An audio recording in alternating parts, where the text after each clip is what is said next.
जरा कल्पना कीजिए, दो लोग हैं, दोनों की उम्र लगभग एक जैसी। दोनों ने एक ही कॉलेज से पढ़ाई की, दोनों ने एक ही कंपनी में नौकरी शुरू की, दोनों की पहली सैलरी भी लगभग बराबर थी। 20 साल बाद पहला इंसान लग्जरी कार में घूम रहा है, महंगा घर, ब्रांडेड कपड़े, लेकिन उस पर करोड़ों का कर्जा है। वही दूसरा इंसान अब भी एक साधारण कार चलाता है, कोई दिखावा नहीं, कोई शोर नहीं, लेकिन उसके बैंक के खाते में इतना पैसा है कि उसे पूरी जिंदगी काम करने की जरूरत नहीं। अब सवाल ये नहीं है कि दोनों ने कितना कमाया, सवाल ये है एक अमीर क्यों बना और दूसरा सिर्फ अमीर दिखता रह गया। हम बचपन से एक बात सुनते आए हैं, ज़्यादा पढ़ो, अच्छी नौकरी करो, ज़्यादा पैसे कमाओ और तुम अमीर बन जाओगे। लेकिन अगर यही सच होता तो दुनिया के हर डॉक्टर, हर इंजीनियर और हर आईएएस अधिकारी आज करोड़पति होते और लॉटरी जीतने वाला जिंदगी भर अमीर रहता। लेकिन हकीकत कुछ और कहती है। क्या आपने कभी सोचा है कि कुछ लोग कम कमाकर भी बहुत अमीर बन जाते हैं और कुछ लोग करोड़ों कमाने के बाद भी हर महीने ईएमआई भरने के लिए परेशान रहते हैं? ऐसा क्यों? इस सवाल का जवाब दुनिया की सबसे लोकप्रिय किताबों में से एक द साइकोलॉजी ऑफ मनी हमें देती है। इस किताब के लेखक मॉर्गन हॉजल कहते हैं, पैसा गणित का खेल नहीं है, पैसा व्यवहार का खेल है। आप कितना जानते हैं इससे ज़्यादा महत्वपूर्ण है कि आप कैसे फैसले लेते हैं। मैं आपको एक ऐसे इंसान की कहानी सुनाना चाहती हूँ जिसके बारे में दुनिया बहुत देर से जान पाई। वो किसी बड़ी कंपनी का मालिक नहीं था, उसने कोई स्टार्टअप नहीं बनाया, वो कभी टीवी पर नहीं आया, कोई उसे सफलता का गुरु भी नहीं कहता था। वो सिर्फ एक साधारण सफाई कर्मचारी था। लेकिन जब उसकी मृत्यु हुई तो लोगों को पता चला कि उसने $80 लाख से भी ज्यादा की संपत्ति छोड़ी थी। आखिर ऐसा कैसे हुआ? क्या उसने लॉटरी जीती थी? क्या उसे किसी अमीर रिश्तेदार से कोई विरासत मिली थी? या उसके पास ऐसा कौन सा राज था जो करोड़ों कमाने वाले लोग भी नहीं समझ पाए? इस कहानी का जवाब ना सिर्फ आपके पैसे के बारे में सोचने का तरीका बदल देगा, बल्कि शायद आपकी पूरी जिंदगी बदल देगा। बस यही हम आगे देखने वाले हैं कि एक साधारण पेट्रोल पंप कर्मचारी और सफाई कर्मचारी जिसने चुपचाप करोड़ों की दौलत कैसे बनाई और क्यों दुनिया के सबसे बुद्धिमान लोग भी वो गलती बार बार करते हैं। अगर मैं आपको सड़क पर चलते हुए इस इंसान को दिखाऊं तो शायद आप उसकी तरफ दोबारा भी नहीं देखेंगे। ना महंगे कपड़े, ना बड़ी कार, ना कोई सिक्योरिटी, ना कोई दिखावा। दुनिया की नज़र में वो बस एक साधारण इंसान था। उसका नाम था रोनाल्ड रीड। रोनाल्ड रीड ना कोई बिजनेस टाइकून था, ना कोई मशहूर निवेशक, ना कोई फिल्म स्टार। वो सालों तक एक पेट्रोल पंप पर काम करता रहा। बाद में उसने सफाई कर्मचारी की नौकरी की। उसकी सैलरी बस इतनी थी कि आराम से घर चल सके। लेकिन उसने एक काम ऐसा किया जो ज्यादातर लोग पूरी जिंदगी नहीं कर पाते। हर महीने अपनी कमाई का एक हिस्सा वो बचाता था और उसे धीरे धीरे अच्छी कंपनियों में निवेश करता था। ना जल्दी, ना लालच, ना दिखावा, बस धैर्य। उसी समय दुनिया में हजारों लोग उससे कई गुना ज्यादा पैसे कमा रहे थे, लेकिन जितना कमाते उतना खर्च भी कर देते। नई कार, नया फोन, बड़ा घर और दूसरों को दिखाने की होड़। कमाई बढ़ती गई लेकिन दौलत कभी नहीं बढ़ी। साल 2014 रोनाल्ड रीड इस दुनिया को अलविदा कह गया और जब उसके बैंक अकाउंट और निवेश देखे गए तो पूरा अमेरिका हैरान रह गया। लगभग $80 लाख की संपत्ति छोड़ी थी। अगर इंडियन रुपीस में बोला जाए तो कई करोड़ रुपए। एक सफाई कर्मचारी करोड़पति कैसे बन गया? मॉर्गन हॉजल कहते हैं, धनवान बनने के लिए सबसे जरूरी चीज ज्यादा कमाना नहीं है, सबसे जरूरी चीज है जितना कमाते हो उससे कम खर्च करना। क्योंकि दौलत वो नहीं जो लोग देख सकते हैं, दौलत वो है जो बैंक में या निवेश में चुपचाप आपके लिए काम कर रही होती है।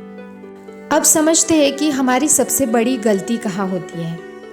आज हम में से ज़्यादातर लोग दौलत नहीं खरीदते, हम दौलत का दिखावा खरीदते हैं।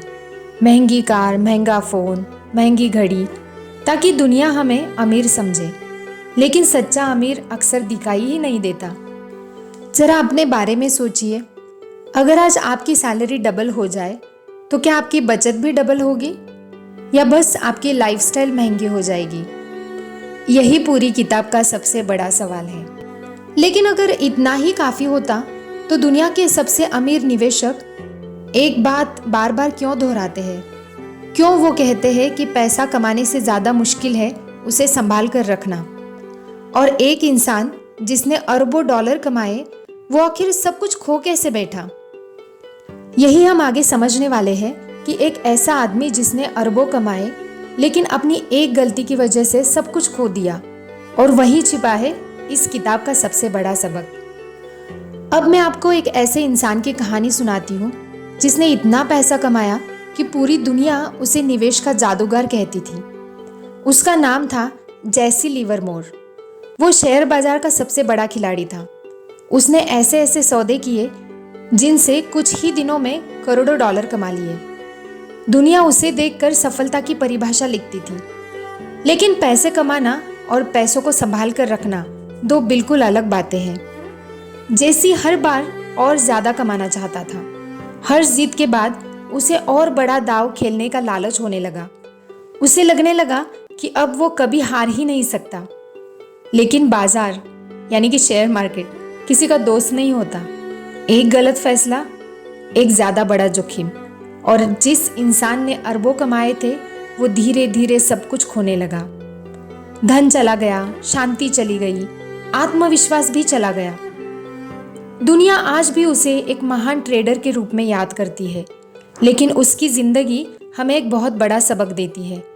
अगर आप अपनी इच्छाओं और लालच को नियंत्रित नहीं रख पाए तो दुनिया की कोई भी दौलत आपको अमीर नहीं बना सकती। अब दूसरी तरफ एक और इंसान था जिसने धीरे धीरे धैर्य से निवेश किया, यानी कि इन्वेस्टमेंट की। कोई जल्दबाजी नहीं, कोई दिखावा नहीं, कोई रातों रात अमीर बनने की कोशिश नहीं। आज दुनिया उसे वॉरेन बफे के नाम से जानती है। लोग सोचते हैं कि वॉरेन बफेट इतने अमीर इसलिए है क्योंकि वो बहुत होशियार है। लेकिन मॉर्गन हॉजल कहते हैं उनकी सबसे बड़ी ताकत उनकी बुद्धि नहीं, उनका धैर्य है, उनका पेशेंस है। उन्होंने लगभग पूरी जिंदगी निवेश को समय दिया, यानी कि इन्वेस्टमेंट की, और यही असली राज छुपा है। ये कंपाउंडिंग की असली ताकत है।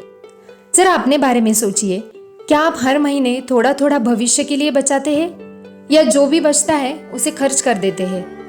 क्या आप अगले 10 साल सोचकर फैसले लेते हैं या अगले 10 दिन? यही अंतर धीरे धीरे जिंदगी बदल देता है। इस किताब की तीसरी सबसे बड़ी सीख है, धन गति से नहीं धैर्य से बनता है। लोग हमेशा पूछते हैं जल्दी अमीर कैसे बने, लेकिन बहुत कम लोग पूछते हैं सारी जिंदगी अमीर कैसे बने रहे।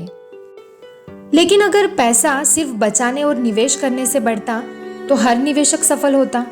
फिर ऐसा क्या है जो सफल लोगों को बाकी दुनिया से अलग बनाता है? और इस किताब का सबसे शक्तिशाली सबक जो शायद आपकी सोच हमेशा के लिए बदल देगा, और यही हम आगे देखने वाले हैं, लक वर्सेस रिस्क, यानी कि सफलता में किस्मत की भूमिका, कब रुकना सीखना चाहिए, और असली अमीरी क्या है। हम अक्सर सफल लोगों को देखकर कहते हैं काश मैं भी इनकी तरह होता, और जो असफल हो जाते हैं उन्हें देखकर कहते हैं इन्होंने जरूर कोई बड़ी गलती की होगी। लेकिन मॉर्गन हॉजल कहते हैं जिंदगी इतनी सरल नहीं है। कई बार सफलता सिर्फ मेहनत का परिणाम नहीं होती, उसमें किस्मत भी शामिल होती है। और कई बार असफलता सिर्फ गलती की वजह से नहीं आती, उसमें परिस्थितियां भी शामिल होती है। इसलिए कभी किसी की सफलता देखकर घमंड मत करना और किसी की असफलता देखकर उसका मजाक मत उड़ाना। अब इस किताब की सबसे शक्तिशाली सीख, लेखक कहते हैं इनफ, यानी कब रुकना है। अगर आप हर बार दूसरों से ज्यादा पाने की दौड़ में रहेंगे तो आप कभी संतुष्ट नहीं होंगे। एक कार दूसरी कार बन जाएगी, 1 करोड़ 10 करोड़ बन जाएंगे, लेकिन मन फिर भी खाली रहेगा। तो आखिर सबसे अमीर इंसान कौन है? लेखक कहते हैं वो जो अपने समय का मालिक है, जिसे हर सुबह सिर्फ पैसे के लिए भागना नहीं पड़ता, जिसके पास अपने परिवार के लिए समय है, अपने सपनों के लिए समय है और अपने मन की शांति खरीदने की ज़रूरत नहीं पड़ती। हम पूरी ज़िंदगी पैसा कमाने में लगा देते हैं, लेकिन कभी ये नहीं सीखते कि पैसे का उपयोग कैसे करना है। हमेशा याद रखिए, पैसा एक अच्छा सेवक है लेकिन बहुत बुरा मालिक। अगर मुझे इस पूरी किताब को सिर्फ एक वाक्य में समझाना हो तो मैं कहूँगी, पैसा कमाने से पहले पैसे के बारे में सोचना सीखिए। क्योंकि दुनिया आपकी आय नहीं, मतलब आपका इनकम नहीं, आपकी आदतों का परिणाम देखती है। जब आप इस दुनिया से जाएंगे तब लोग ये याद नहीं रखेंगे कि आपके बैंक खाते में कितने पैसे थे, लेकिन ये ज़रूर याद रखेंगे कि क्या उस पैसे ने आपको बेहतर इंसान बनाया या सिर्फ ज़्यादा अमीर बनाया। दौलत बैंक बैलेंस से नहीं, मन की शांति से मापी जाती है।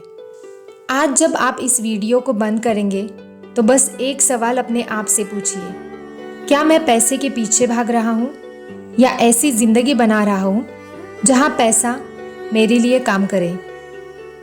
कि असली अमीरी कमाने में नहीं है, समझदारी से जीने में है। मैं हूँ ट्रेंडिंग ट्वाइलाइट और ये है वेडनेसडे विजडम, जहाँ किताबें सिर्फ पढ़ी नहीं जाती, जी जाती है। मिलते हैं अगले बुधवार एक और ऐसी किताब के साथ जो शायद आपकी ज़िंदगी बदल दे।